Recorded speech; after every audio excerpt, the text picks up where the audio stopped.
We talked about the fact that things were percolating on the Perry front. His contract's now going to be terminated by the Chicago Blackhawks. Simple question for you. Assuming this guy becomes a UFA at some point over the next couple weeks, couple months, if you're the Leafs, should you be interested? Do you want to be interested in Corey Perry? Yes, I do. I think it's unlikely, but would I, if I were the GM, regardless of everything that's transpiring right now, we don't know the whole story, Corey Perry unequivocally would help this team, Rosie. Yeah, I would have to agree, man. I would, especially when you're going to scoop him up for league minimum. His career just took a wild turn. It's not my business what he does with people or conduct, as long as it's not illegal, whether he cheats on his wife or does this. I'm talking about hockey here. That's no good. And of course, and frowned upon, but if it wasn't the Chicago Blackhawks handling that situation, I don't think he would be off the team right now. I think it would be a sit down.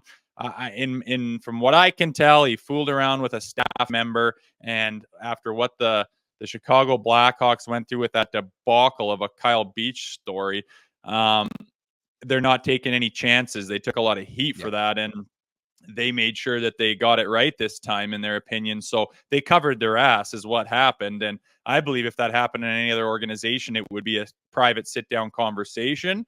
And for that reason, I would be interested in Corey Perry. He brings a lot to the table. Again, I'm not signing a guy because he's the greatest husband. It's not. We're talking hockey here. And he could help the Toronto Maple Leafs. You could get him for cheap. He has tons of experience, and he plays a way that all these guys need to learn. And I would be super interested in him. But like you said, I doubt that is going to happen for optics reasons. Very doubtful, but there's going to be a team. There's going to be a team you would have to think that goes out there and says, hey, we're going to look past this. It happens in pro sports, whether you agree with it or not, all the time. We're going to look past this whole mess. He has 16 points or 9 points in 16 games this year. He's 38, but he's got a boatload of experience. He's got pedigree.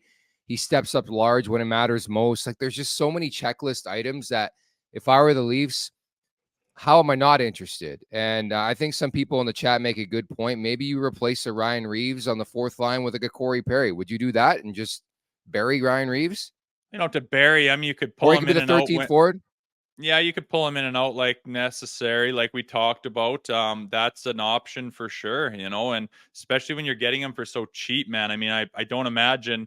I think someone's going to sign him, but I don't think he's going to have $3 million offers coming to him by any stretch of the imagination. So I think you could scoop him for close to league minimum and see if he can, he's going to want to repair his image and repair the way people look and think about him now after this scandal, if you want to call it. But for those same reasons we just said, I think people are going to want to maybe not jump on board optic wise, and whoever decides to, this storyline's going to go away, and someone's going to be left with Corey Perry for cheap. Make sure to check out more of our content right here on the Leafs Nation YouTube page. We got long-form interviews, we got clips, we got epic rants by Jay Rosehill. We simply have it all. And don't forget, you can find out much more at theleafsnation.com. Thanks so much for watching.